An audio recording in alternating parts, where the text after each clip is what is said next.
Free your mind now. Be part of the People's Pan-African Parliament. The Pan-African Pyramid Debate with your speaker, Andrew Irumba Katusabe. I'm an African. I guess I'll wait until everybody has finished eating so we can dance.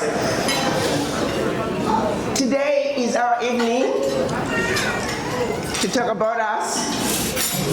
And with us today is our Burkina Faso ambassador to the United States.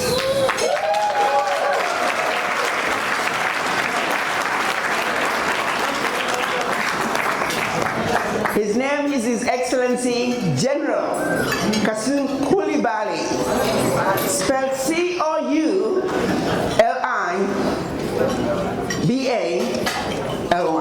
You must know how to spell it and pronounce it because he is our representative in the United States and the Americas.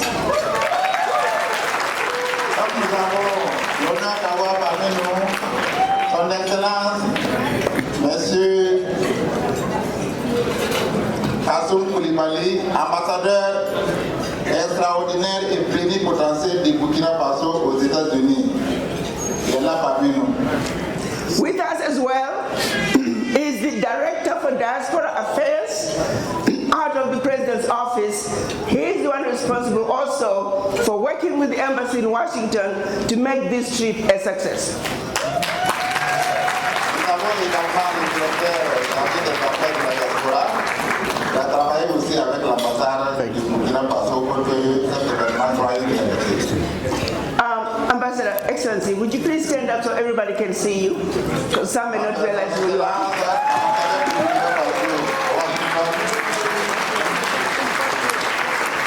And also, Director, if you could stand up so they all can see you.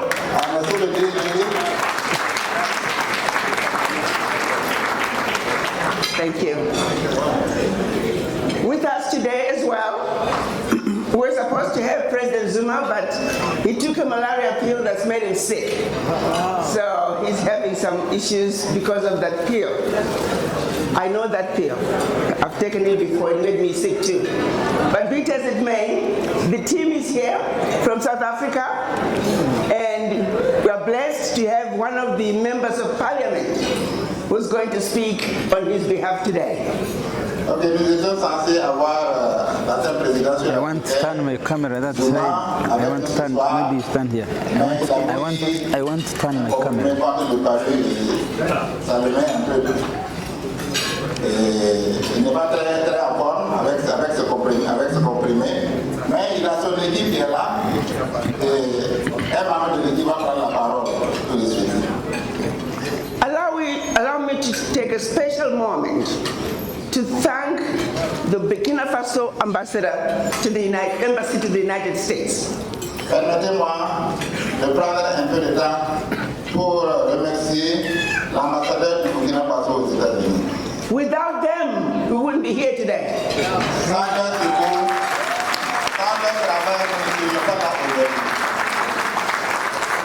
It's not easy trying to introduce the African diaspora to any country. Nous savons que ce n'est pas facile d'introduire la diaspora africaine dans un pays. The image of the African diaspora has been painted as useless people. L'image qu'on a de la diaspora africaine, c'est que c'est des gens qui sont décrits comme des gens inutiles. If they are coming from America, they are considered criminals and jailbirds. Donc, s'ils viennent des États-Unis, on les considère comme étant des criminels, comme des violeurs, tout comme des gens pas bien. If they are coming from the Caribbean, they are considered ganja smoking people.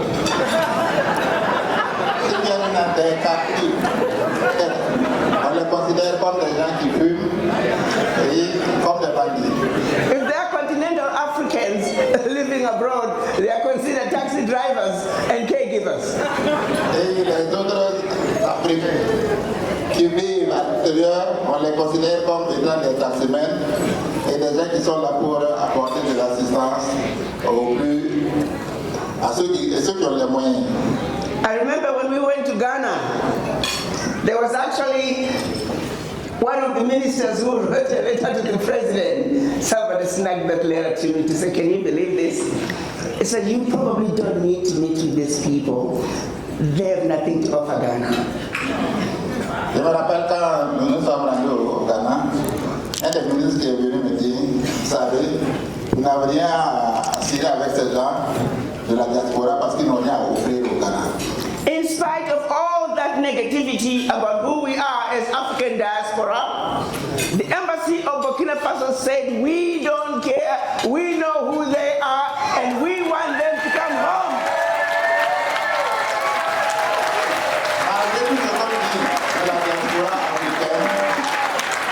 Malgré tous les mots que les gens pensent de la diaspora africaine, So we are here. l'ambassade du Burkina Faso s'est dit, ce n'est pas notre problème, nous connaissons qui sont les membres de la diaspora, nous les invitons chez nous au Burkina Faso. The entire team at the mission in Washington, D.C. went all out to defy the lies. De l'ambassade à Washington s'est mis sur les pieds pour que cet événement soit une réalité. So here we are, Et nous voilà ici. home in Burkina Faso. Nous sommes chez nous au Burkina Faso.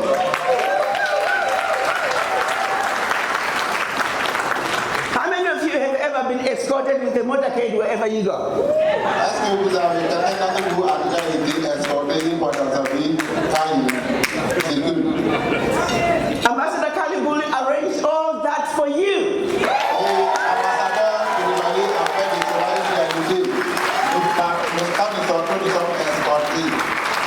He said the children of Africa coming home, they must have a grand entrance, and that we have. L'ambassadeur Koulibaly a dit, voilà les fils de l'Afrique qui reviennent à la maison, ils doivent pouvoir revenir chez eux, ils doivent pouvoir rentrer chez eux sans problème. Et les voilà ici. So we want to let our brothers and sisters in Burkina Faso know that we're here to let the naysayers know that we as the African diaspora, we are a formidable force. Nos frères et sœurs burkinabés puissent savoir que nous, gens de la diaspora, nous formons une force formidable. The divisions that they have tried to sow among us, no more among us diaspora. We are united.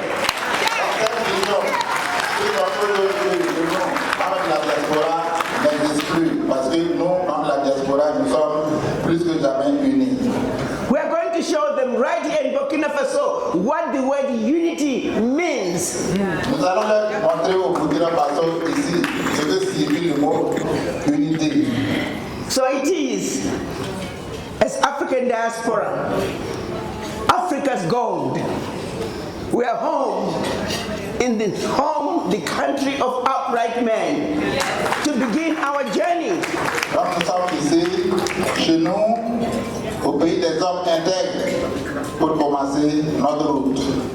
To support the country that, Pour soutenir le pays that has shown the world what an African man should have done, but is now doing.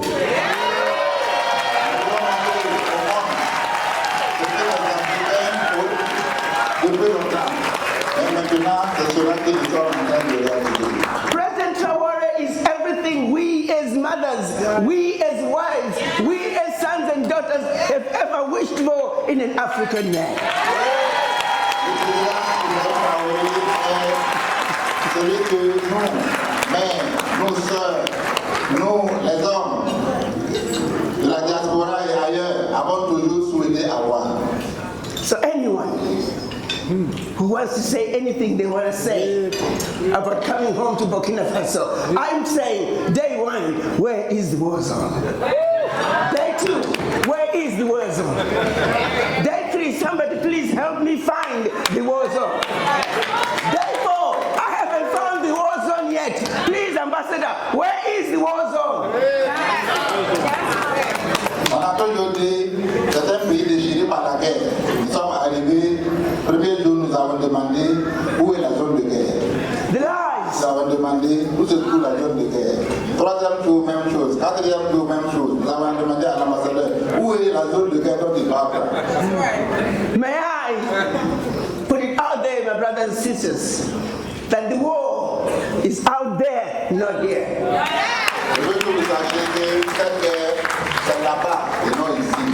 And while we're here, we're going to let the world know that we're home in Burkina Faso, and it is nothing like you have been told that it is.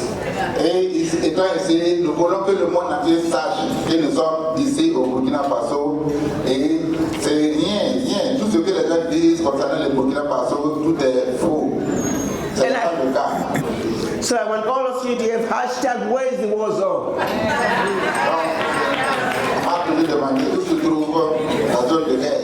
I hope you're doing videos, sending them to your family members, showing them where you are, and that you're in one of the safest places on earth. Vous envoyez ces vidéos à la maison et pour qu'ils sachent que nous sommes dans une zone la plus sécurisée. Without further ado, allow me, ladies and gentlemen, to give the mic to the man who has made it all possible for us to be here today and is working diligently behind the scenes to make sure that our stay here is as beautiful and as comfortable as it can be. Our Burkina Faso ambassador to the United States, Ambassador General Kassim Koulibaly, please come to the show.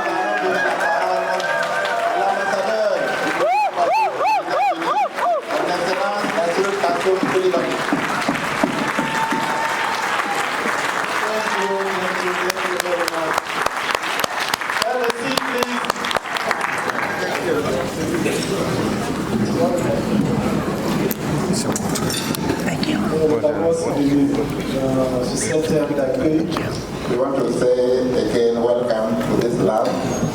Je voudrais également, au nom de toute l'autorité, leur souhaiter encore la bienvenue à cette des affaires étrangères. I would like also to say on behalf of the highest authorities of Burkina Faso, say welcome to you after that was done by the Minister of Foreign Affairs. Mais je voudrais qu'on se mette tous debout pour qu'on bascule l'ensemble des forces de défense et de sécurité au niveau des donzons, parce que c'est demain l'anniversaire des forces armées nationales. I would like everybody to stand up so that we may join hands and clap for the forces of security and the donzons, because tomorrow is our anniversary.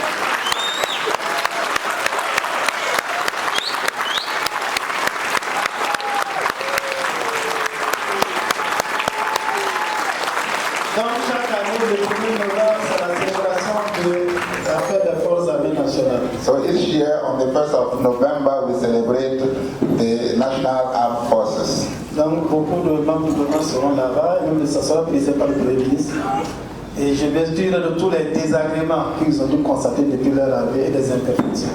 So many government people will be there, the ministers will be there.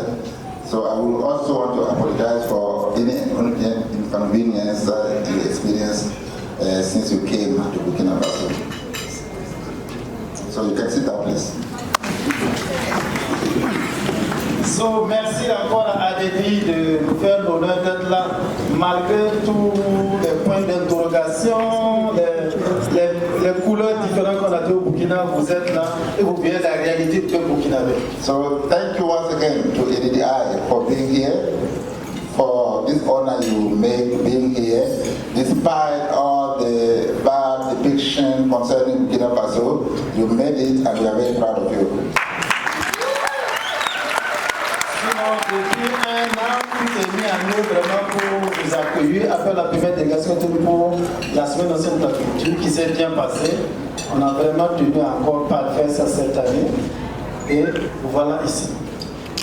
For 1 year now we have been putting efforts so that your stay be pleasant here. After your stay during the National Culture Week, we have been making efforts so that you come and that your stay be pleasant. And here you are, here in Burkina Faso.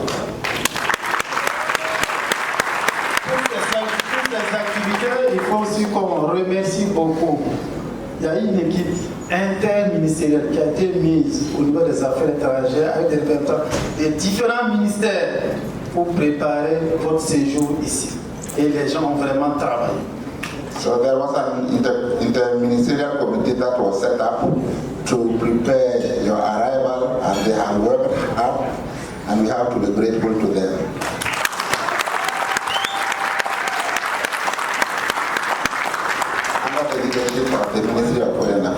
Sinon, hier, j'ai été voir le ministre de la Sécurité pour encore remercier l'ensemble de ces personnels. Tellement ils ont travaillé pour les histoires de visa. Il y en a qui ont passé 3-4 nuits sans dormir. Tout ça pour suivre les demandes de visa et les traités. Yesterday, I went to the Minister of Security to thank him for the great job they have been doing, his staff has been doing, because some of them have spent more than 5 years, 5 days without sleep, just to work so that ADDI people may get visas to come here.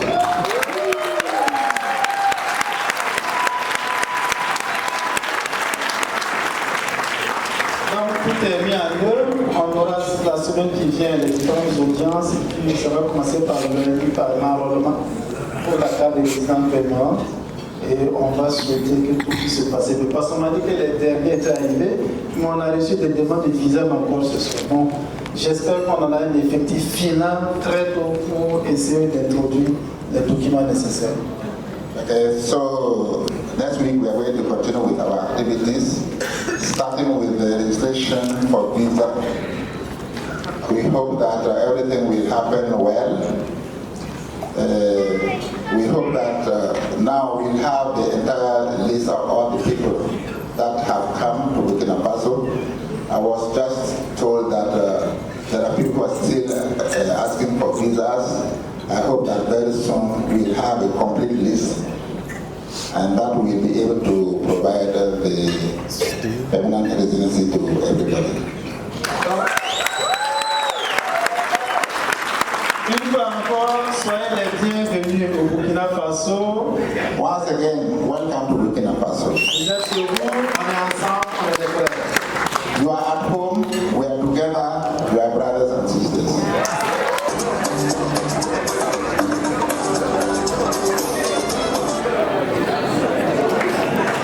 Okay.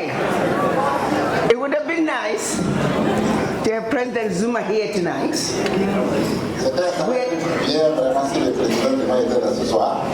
We'd already prepared the song Chinois. And he had promised me he was going to teach everybody the dance. He's still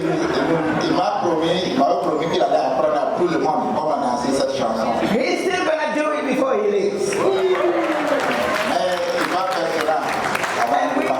And we're going to dance with him together. So honestly, you have not heard of that song. You can download President Zuma dancing to President Zuma dancing to Mushini, M-U-S-H-I-N-I-W-A-M-I.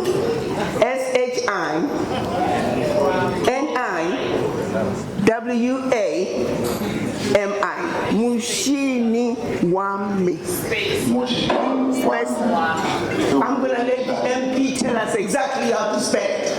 Download it, learn the dance, and the day he addresses us, we will play that song as he walks in. I want everybody to rise up and do the dance. Et le jour où il va rentrer ici, quand on va entonner cette chanson, tout le monde doit se mettre debout pour danser cette danse.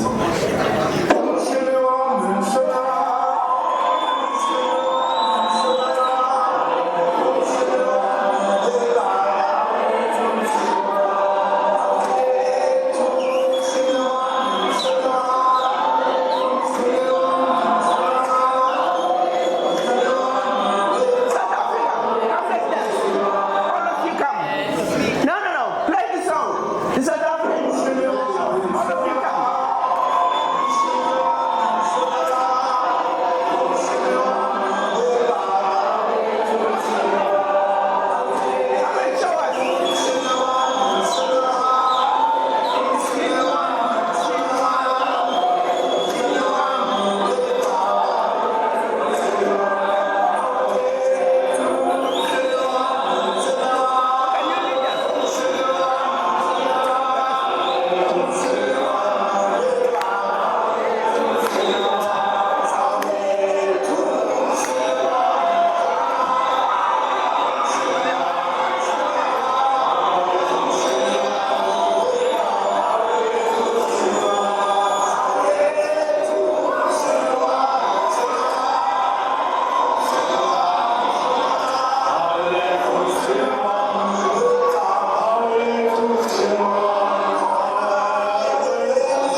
the MP all the way from South Africa to give us words of wisdom.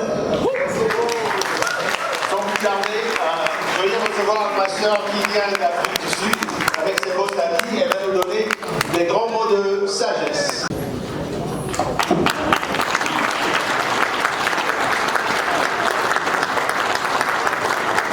The ADBA team can join, please.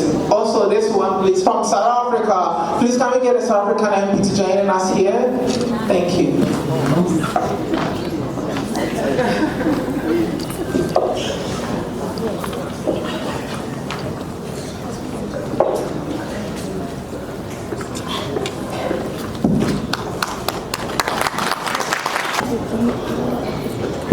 I accept the awards from the children on behalf of all the mothers who work tirelessly to raise our children the best way that we can under very difficult circumstances, under very difficult environments.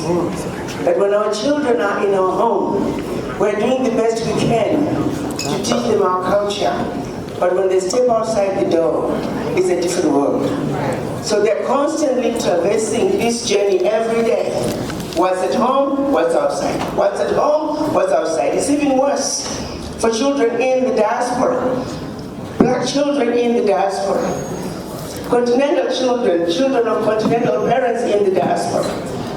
They're taught African cultures at home. When they step outside, the world is different. I remember one young man, it was the auntie who was telling me that when he goes to school, the white kids laugh at him and say, oh, we don't see you coming until you open your eyes or smile, because you were so dark. How do you raise a child in such a world that tells him the pigment in your skin is undesirable and it's a reason for you to be belittled, to be mocked, and be treated as inferior? But I love the answer from the auntie. Auntie sat him down and he said, have you ever heard of the saying that Africans have 3 eyes? He said, no, auntie, I've not heard about that. She said, you got these 2 that you can see. There's another one right here in the middle. And it's the one that produces melanin. And we're the only ones who produce melanin. The reason they go to the tanning bed to get darker is because they don't have the ability to produce melanin. So you have the melanin factor. And anybody that tries to tell you you are inferior, you say to them, show me your pineal gland. I got mine, and it's working every day. Tell me why you go to the tanning bed to try and look like me. Tell me why you go and buy a butt to look like my mother.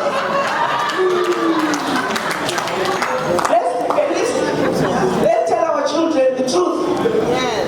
Because those are subliminal messages that we're missing to translate into the reality of what they are. We're special people.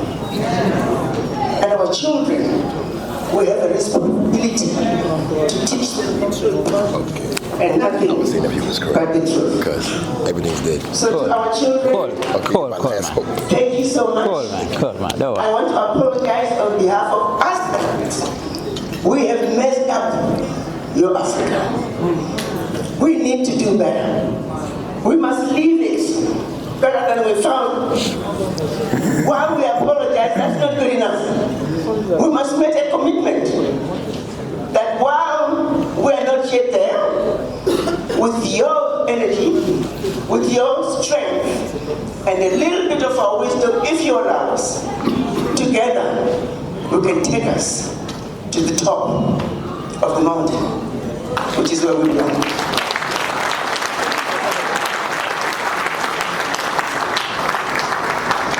To the elders, we have a responsibility.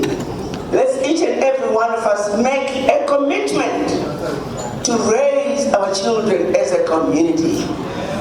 Like the MP said, a broken family delivers a broken community, delivers a broken nation, delivers a broken black world.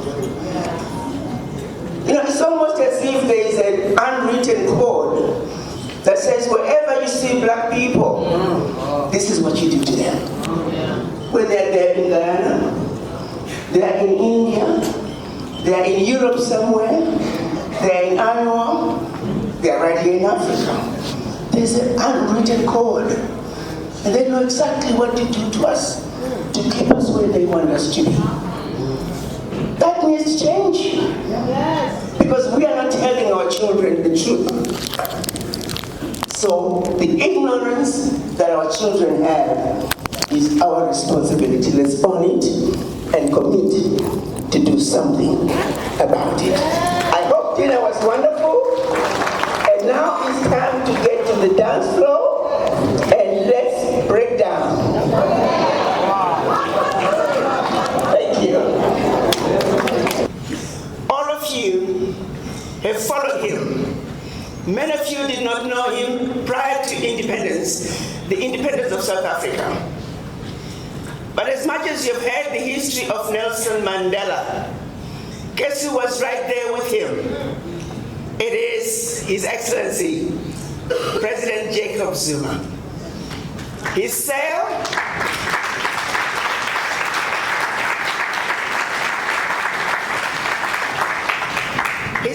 was just a few sails away from President Nelson Mandela's sails. I hope one day all of you, you'll have an opportunity to go to Robben Island and hear the history and the conditions under which they lived in. They gave it all up for the independence of not only South Africa, but the liberation of all of Africa. He's sitting here with us today. He said, Ambassador, I want to be the one to tell the children our story, our history of the liberation struggle. Because he understands, while we have moved a few small mountains, the bigger mountains are yet to be moved. And unless you children understand the history, unless us younger ones, I'm older than a lot of you, unless young ones continue to know the history. President Zuma had made the diagnosis that we are victims of ignorance, lack of understanding of our history. This has got to change. So you all should feel blessed today that you're going to be hearing from our elder who is determined to do his part to wake us up through the journey of our history and the struggles to liberate the African continent. Please stand up, put your hands together for His Excellency, President Zuma.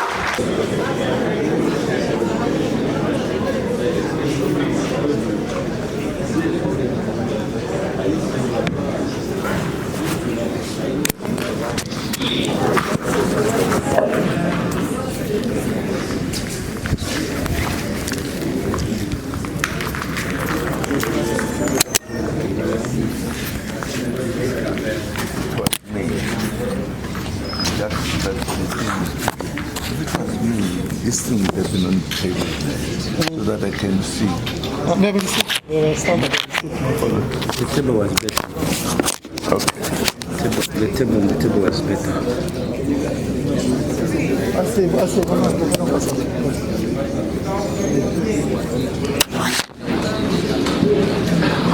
Brothers and sisters and brothers, thank you very much for the opportunity. I must apologize to cause the chaos because this thing was standing there and I saw the brothers and sisters who are reporters moving down there, shifting things.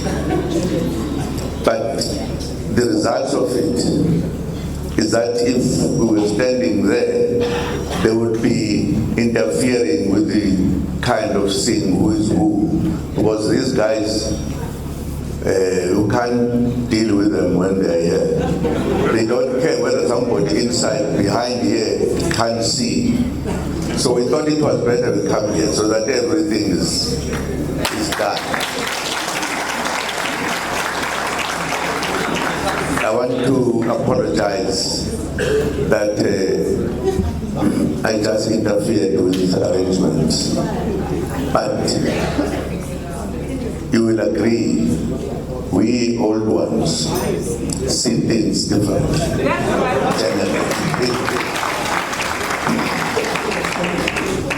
But thank you very much, Director of the program, for this opportunity. I would also like to thank our brothers and sisters from different parts of the world who are here, as well as the heroes of this country in particular, of what they've done to bring a change to our country. Je remercie le gouvernement burkinabé pour le travail merveilleux qu'ils sont en train de faire. Ce sont les raisons pour lesquelles nous sommes ici pour vous soutenir. I feel very happy that today I'm in the midst of our brothers and friends and comrades and sisters, this part of our continent. I am feeling that the journey to finally liberate us, the Africans, is very close.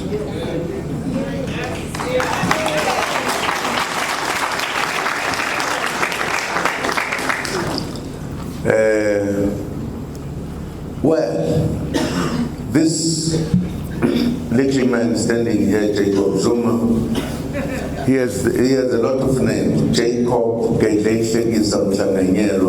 Zuma. They all mean a lot. At least the last two. The other one is just a Biblic name named by my parents when they were making me a Christian. But those are the names in the Zulu language.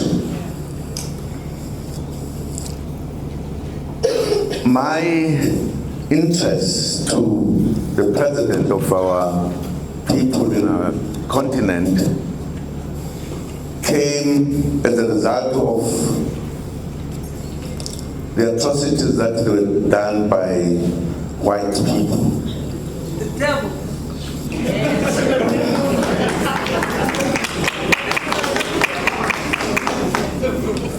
First people to arrive. Let's go back to the promise and the paradox. Now, when the World Bank and the International Monetary Fund were created in 1944, their mission was to rebuild economies shattered by war and to promote global stability. Now, remember, that did not include us. We were not part of the war in Europe. We were not part of any of that. But they had a Marshall Plan and they wanted economic stability. But over time, their focus shifted. And where did it shift to? Now, the reconstruction to regulation, that is what it shifted to. Regulation, to regulate finances. From partners in development to architects of conditional dependency. And for Africa, this shift has been extremely costly. Not only in dollars and cents, but in lost opportunity, in diminished sovereignty, and in generations of deferred dreams. The numbers tell the story. Over the past 15 years, and that is just recent, Africa's external public debt has risen from about 200 billion to over 700 billion. And that is in 15 years. Africa's debt, think about it, in the past 15 years has risen from 200 billion to 700 billion. We are approaching, in the next 2 to 3 years, $1 trillion in debt. Are you all hearing this? Are you all focusing on what that actually really means for the continent? That dependency. Right? Now, when you think about it, more than half of our low-income nations are either in or dangerously close to debt distress.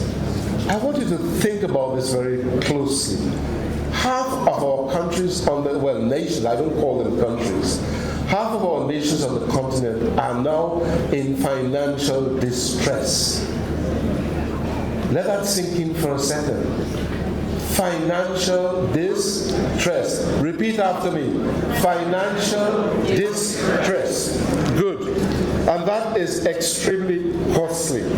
This means that for every dollar we earn, a growing share is diverted, not to public schools, not to expand healthcare, not to empower farmers, but to service debt.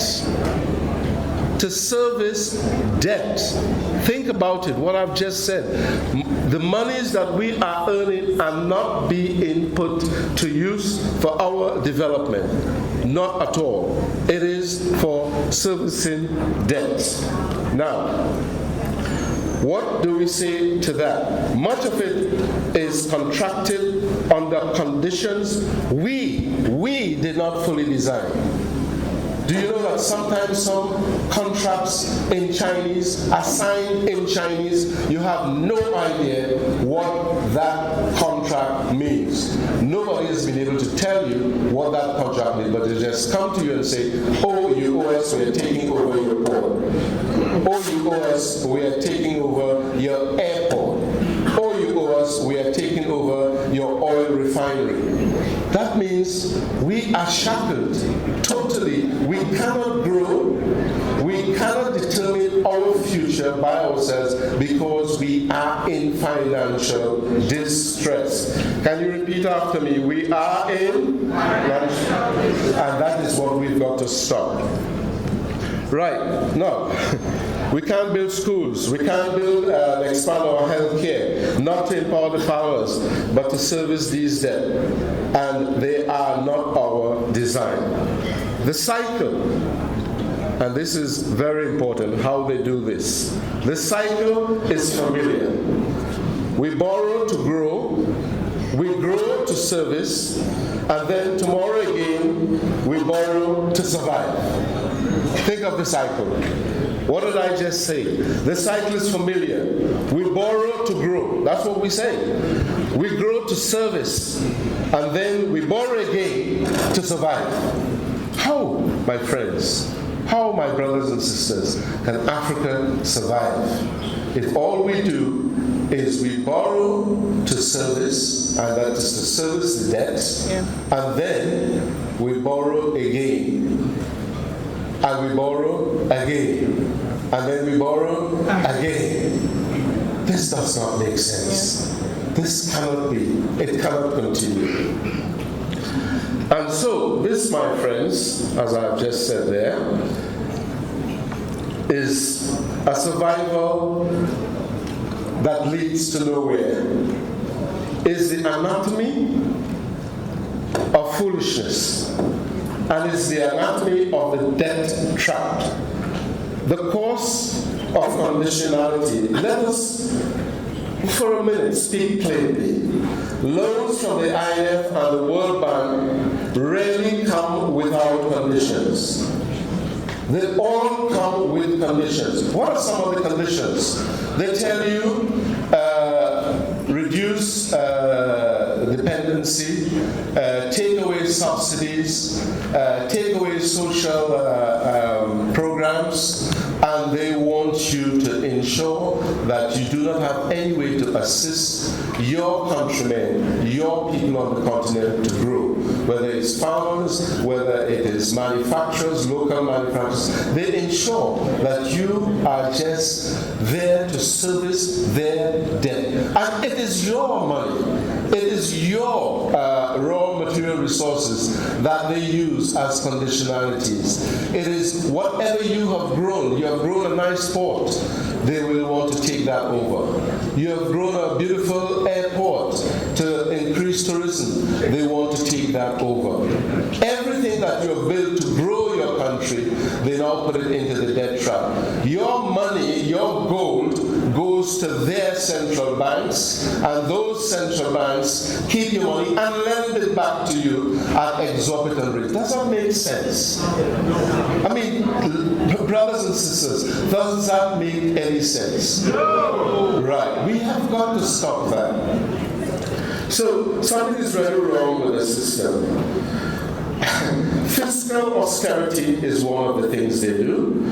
Currency liberalization, because they want your currency to devalue. And that is what Gaddafi was doing. He was making sure we had a standard currency that was backed by all resources. The resources under our feet runs into not just trillions, but zillions. Because these are immovable resources that they continue to explore and explore. But if we use that for a standard currency, not even the dollar, not even the yuan, none of them can compete with us. Why? Because they print paper. They just pull it out of the sky. They pull paper. It is not backed by anything. The Federal Reserve Bank is not owned by the United States of America government. You know that. It is owned by the Rothschilds, the Rockefellers. And when the government was, why are they into trillions in debt at the moment? Because it is paper. So they come foolishly, well, I have to say foolishly because our leaders are foolish. They give us paper and they take the raw material resources. Wholesale. They take our gold out, our diamond, our platinum, our lithium. They take these things out. And when they do, they now give us paper. That they print from nowhere and telling it has a value and it is backed by nothing. Absolutely nothing. So ladies and gentlemen, what Gaddafi was doing and why they had to kill him, and I blame a brother who was president at the time, half African, Obama, allowed this damn thing to happen. He should be shot. I'm saying, yes.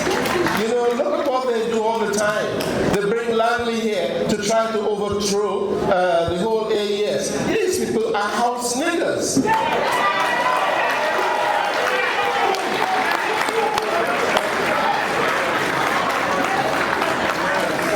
So, all imposed in the name of returns.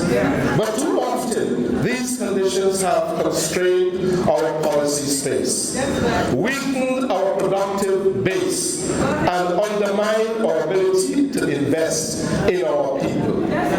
It has undermined the ability for us to invest in our people, our African people. So when a government must disclose between repaying debts and funding education, between meeting IMF targets and feeding its citizens, something is deeply wrong with the system. And I say today, and we must say today, we must reinvent the African monetary fund system and get rid of IMF, get rid of the World Bank, unshackle ourselves from this. So, I say this is deeply wrong. Now, let's take Ghana as a reflection. I'm just going to use one example or so. Right? Ghana, a reflection of the continent, in my own engagement across the continent. In the case of Ghana, stands as both a lesson and a warning.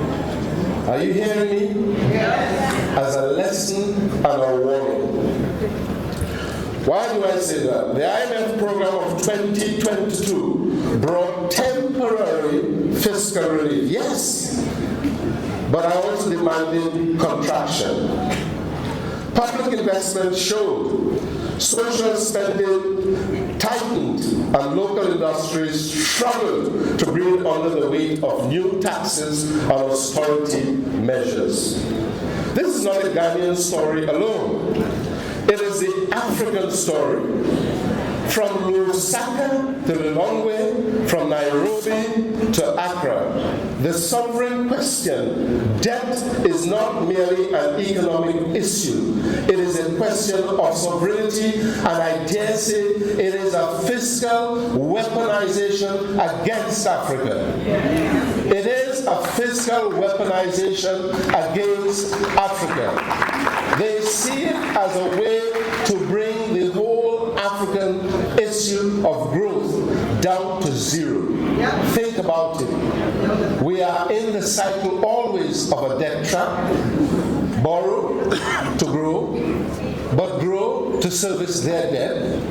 And after you service their debt, you borrow again. So it's a cycle. And we've got to cut that cycle at the moment. I want you all to think about how we are going to cut that cycle. And part of it is what you're doing here. Come home, bring your brains, bring your investment, use your investment to help grow any economy in Africa that you choose to come to. Any economy. Just start coming. Coming. That's what this is all about. The diaspora coming home. Am I saying the right thing? The diaspora coming home.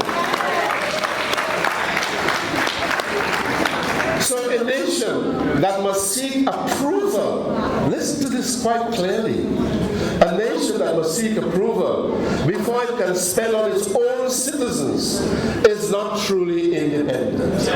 It cannot be. Because if you have to decide, oh, I cannot spend on healthcare for this year, I have to pay off the debt.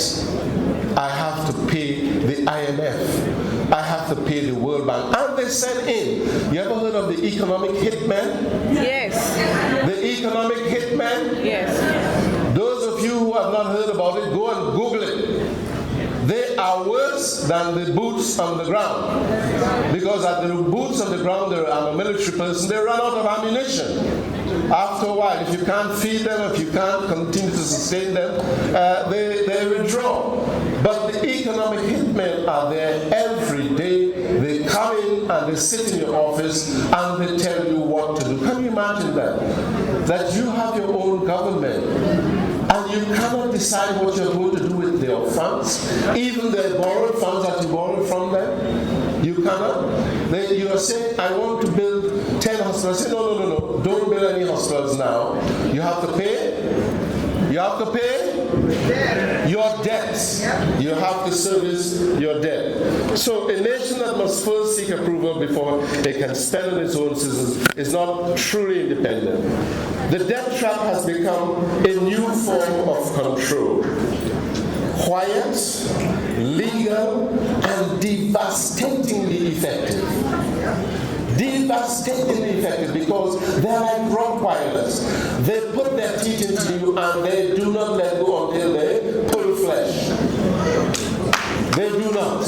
They are there to make sure they suck the blood out of you and ensure that you do not grow for your country. You do not grow for your nation. So, our economies are being managed through conditionality, and our future mortgaged by signatures inked in desperation. So your leaders, in desperation, sign. And by the way, I must tell you, they have a lot of leverage on these leaders. A lot. Some of them, what are they? They are Freemasons. Yes. Right? Yes. They are Freemasons. They belong to different cults. They have different things that they like. Let's not talk about it because they are all bugged when they come to the UN and other places. They know your likes and dislikes, and they come to you and say, "Oh, I see what you like. Oh, is that what it is that you like? Okay, small boys, this, that. Okay." They have a leverage. Are you understanding what I'm saying? Our leaders are mortgaged. They are mortgaged. So they quickly sign in desperation. I've got to ensure that the World Bank gets their money. And all of a sudden, all the dreams that you had for the country, meaningfully, some leaders do want to do things, but then they are stuck. Thank God for people like Ibrahim Traore.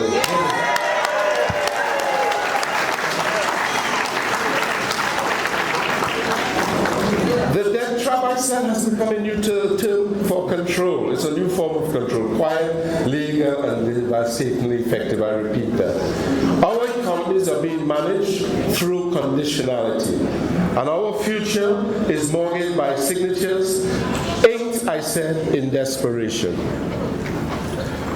And, when you look at these things, you wonder how our African continent is going to get out of these debt traps.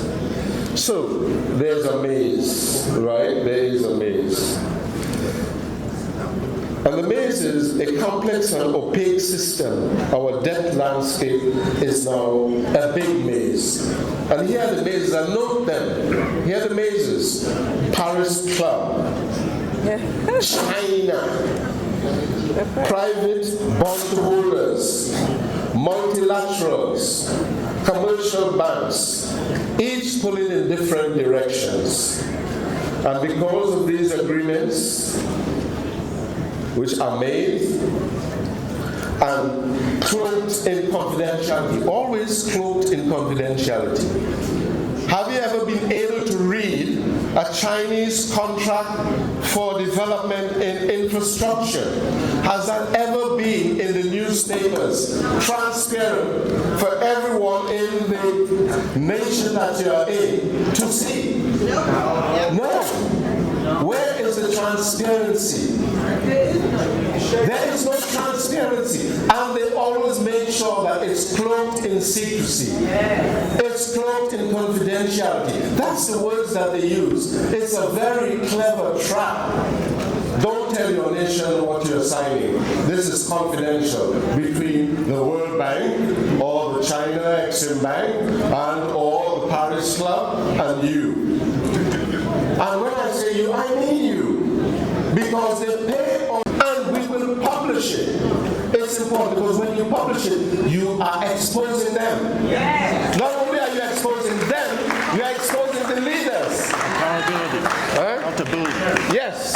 Accountability. It's accountability. So you make them up, because you put them there to lead. And if they cannot lead, you get rid of them. By any means necessary. Our American brothers said the revolution, by any means necessary. We say it again, by any means necessary. Yeah. It's an unacceptable stand. Number two, we're going to advocate for growth-friendly debt restructuring. And what do we mean by that? Okay, so you already have the debts, right? We are going to ask and advocate for a growth-friendly debt restructuring that protects social spending and sustains development. So, all right, we have your debt, but just like any bank you go to, you know you can restructure your loan, right? Yeah. When you go, the bank says, okay, all right, we restructure your loan, and then you pay us, at this rate, and but you still have our debt there. But yes, we know that you're growing. We want to be able to do that. And we are going to do that. We are going to advocate for,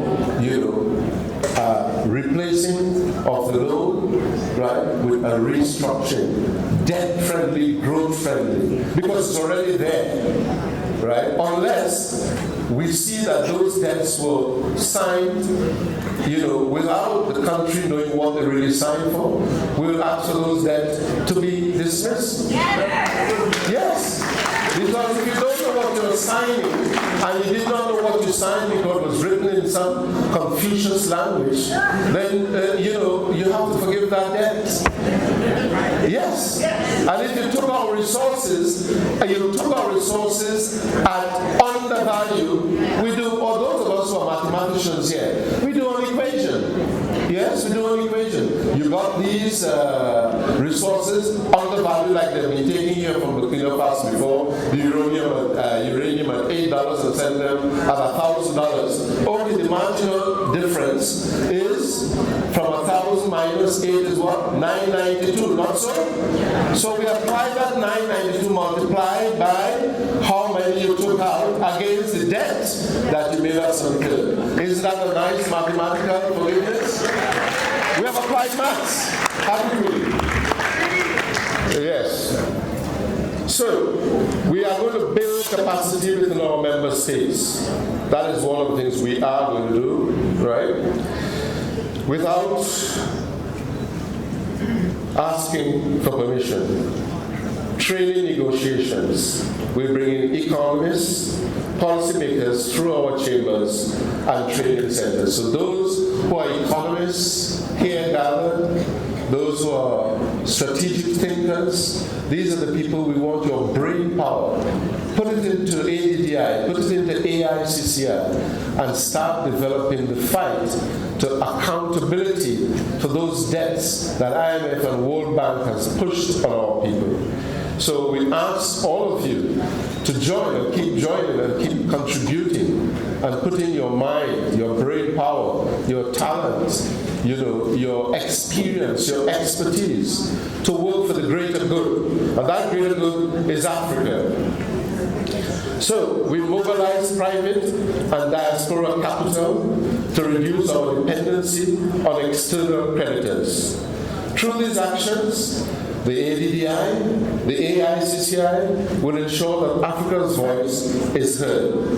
Very important, because if we don't let them know that we are thinking, if we don't let them know that we are exposing, if we don't let them know that we are aware, if we don't let them know that they were unfair, right, they will continue to do what they're doing, and they will do it with the leaders that they have bought out. Not so? Yes. So it's not an echo, but a force shaping global financial governance. So we are saying we're going to have an African financial governance, a governance strategy with governance policy, with a governance approach that we have directed as the strategic policy aims of the continent through these vehicles, because the AU is not protecting the continent. So it has to take visionaries like us, like ADDI, like AICCI, to say enough is enough. We are going to expose you one way or the other. And we'll shame the AU. We'll shame the leaders, those who have been bought out. We have to. And we will shame IMF and shame the World Bank. Yes. It has to be a win-win. If you are bringing loans, you are going to take those loans at a rate that every other bank does, all own institutions. And you will not ask us to reduce our growth plans for our countries, our nations, which is health, food security, etc., because we need that as a nation and a continent to grow. So, what it is we want, the call for economic liberation, my brothers and sisters. We're living through a second liberation struggle. Do you realize what is happening here? We had the first freedom liberation struggle through our brothers Mandela, Zuma, Zimbabwe, Mugabe, etc. That was a liberation to free our people and think we were getting back our land and our liberty and our resources to make use of it. Unfortunately, they were distracted, they were bought out, they went the other way. But we are now going through a second liberation. That second liberation is economic liberation. Why do you think Malema started EFF? Economic freedom fighters. We all must become economic freedom fighters today. We must all become economic freedom fighters, because we are now going through the economic liberation struggle. So this is not fought with guns and bayonets, but with ideas, policies, and persistence. I ask you, I dare you to be consistent and to be persevering. Don't stop what we have started here today. When you remember back, those of us who knew what the Black Panthers did, what the struggle of Marcus Garvey was, it was consistent. They persevered. So this now is a new movement, and we have the ground for it. Burkina Faso is the ground. All roads, that's what it says, all roads lead to Ouagadougou. All roads lead to Ouagadougou. Why? Because we have a platform, we have a visionary leader, and we have the ground where we can come and disseminate our ideas, where we can start to build. And this AES will be a model for Africa. It's starting already. The Gen Zs, the youth of this continent, are starting to say enough is enough. And they are revolting, and we must support them. Revolt and get rid of these 92-year-old leaders, etc. Get rid of them. Empower them. So, as we said, the second must free our economies. Africa does not seek sympathy. We seek fairness. It must be a win-win. What is a marriage? A marriage is a win-win, not so. You are helping each other to grow as one. Not so? You're married, you're helping each other to grow as one. And you build, and you build, and you build. And that's what we have to do as a race of people, right? We seek fairness.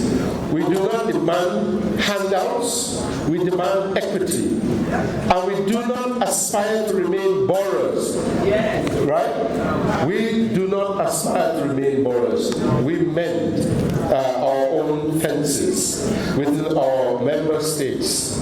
We ensure that we, as a people, grow together. Very important. So, we are not borrowers, and we intend to be builders of industries, of wealth, and of a future owned by Africans themselves. I termed something we call Africacy. You heard it yesterday, I'm repeating it again today. Not democracy, none of these systems that are put on our heads. We were running our governments long before, thousands of years before they came. We were doing things ourselves. So Africacy is Africans doing it for themselves, by themselves. African solutions to African problems. We can do it. We have the most enlightened people in the world. They go any part of the world, they excel.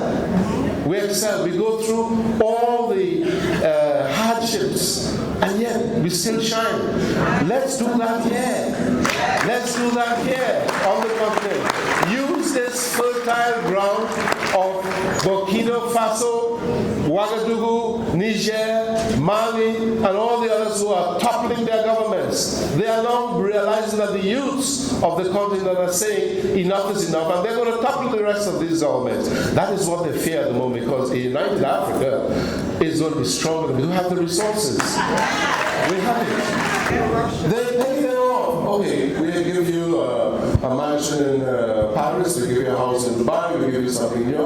All of your family will be schooled to PhD, and that's it. And that's it. And if you want to include some of your boys, yeah, sure. So imagine maybe maximum 200 people in your country has mortgaged your entire country, because they have files and all of them. They have files, as I said. They leverage that, and because they love the power, because they love riding around in Rolls Royces, because they love saying I'm shopping in Paris, I'm in New York, right? They love that. They know your greed, and so they buy all these people. And that is how they were able to kill former Sankara, because they bought an idiot who's a greedy man and should be shot. Somebody should assassinate him where he is. Stop the development of the continent by greed and ego. I'm not afraid to say it, and we should not be afraid to say it.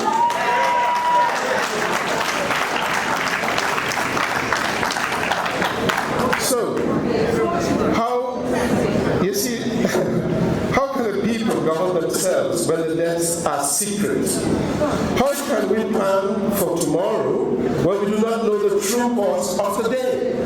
You don't know the true cause of that debt. You never do. You only hear it at some point in time when they are calling that say, oh, you owe us 30 billion. And suddenly the public knows that. The public knows that you owe 30 billion. But where were you in the decision-making process when that contract of borrowing was signed? You knew nothing about it, so that you and your MPs could say, no, Mr. Government, no, we do not want to borrow at this interest rate for this, and that's it. No. So we have to start demanding transparency in any borrowing that the continent is doing. I said some years ago, and it was one of the interviews they had with me, I don't know if they took it down or what. In the AU, what is the AU? You have the European Union, right? The European Union, together as a body, they borrow, don't they? Yes, sir. The European Union as a body borrow. What the hell is wrong with the African Union? The African Union are there to protect us. You should not have individual countries or individual nations signing any contracts with regards to debt. The African Union should have a team of Chinese, a team of, when I say Chinese translators, etc., examine those contracts and say whether it is good. That is our first port of call. In the military, that's your first defense. Your first line of defense is the goddamn AU. What is the AU doing? They are not protecting the rest of the continent. You should sign on behalf of the nations of the AU, not the individuals. So what do? They handpick every Gambia, Nigeria, this one, that one, and they do individual deals. Because you know when they do individual deals, they're individualizing the debt contract. The AU should stand in the middle and say, we have a team, and our team will examine what is the priority for this nation that you want to come and do business in. What is their priority? And we will examine those contracts. I don't know if it's been pulled down, but I said it 3, 4, 5 years ago, that the AU should be the signatory to any debt that is, or loans that is being offered on the continent. There's absolutely no way that individual nations like little Botswana, like Eswatini, can go and borrow, and you don't even know what is the terms. You as a people don't know what the terms that are putting you into poverty. This must happen. We must demand either the AU is gotten rid of itself a parallel organization, or they get out of the doing the job of the continent. Yes, we must stop that.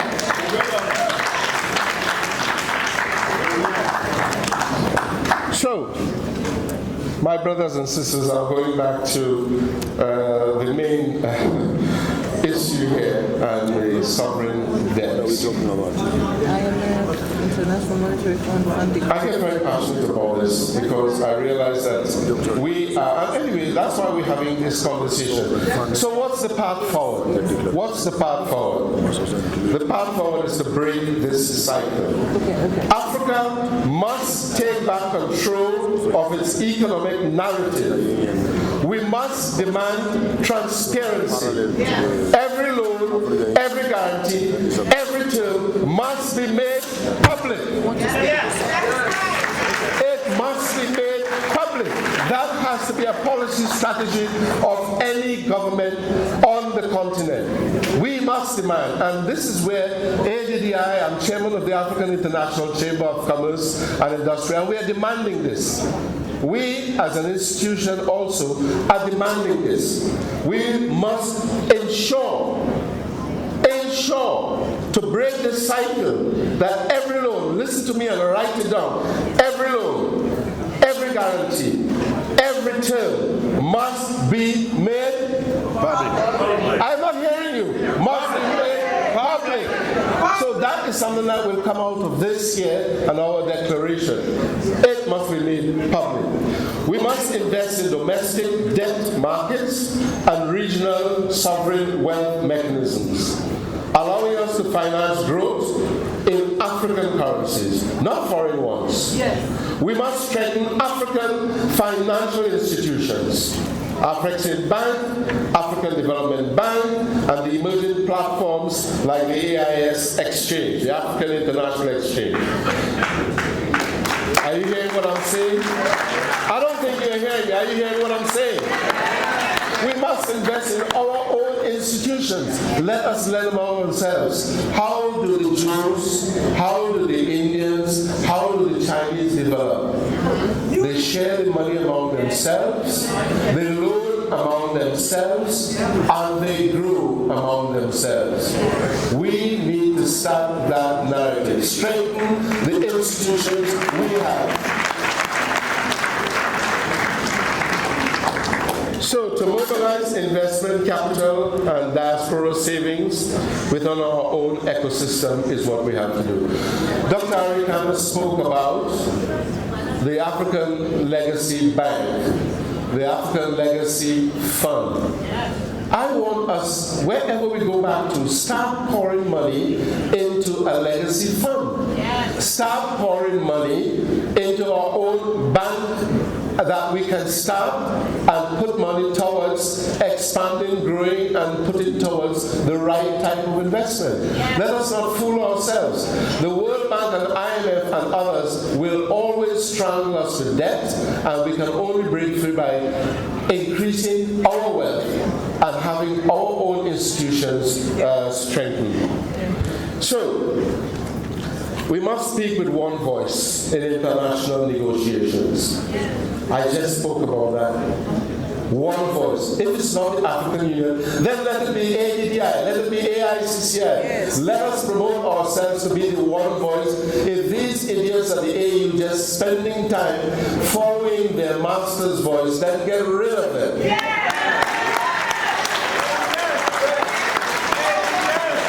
And I'm serious about that. You know, a lot of people talk, but nobody walks the walk.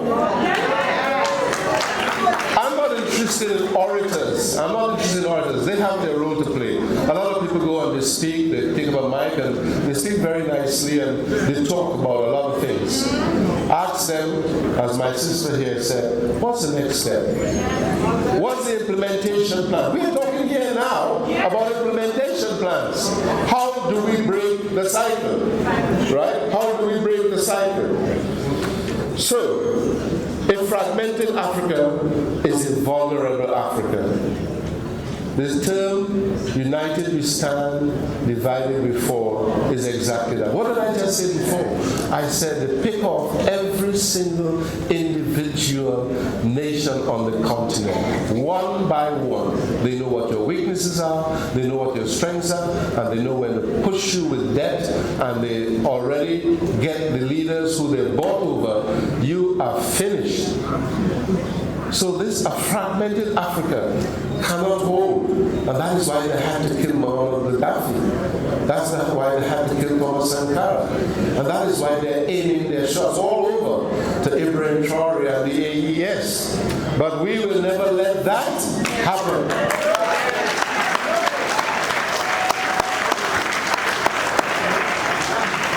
But a united Africa is an unstoppable force. The role of the African International Chamber of Commerce and Industry, my chamber, is we stand ready to lead in this new era. We will work to, one, establish a continental debt task force to conduct independent audits and publish transparent reports. Free your mind now. Be part of the People's Pan-African Parliament. The Pan-African Pyramid Debate with your speaker, Andrew Irumba Katusabe.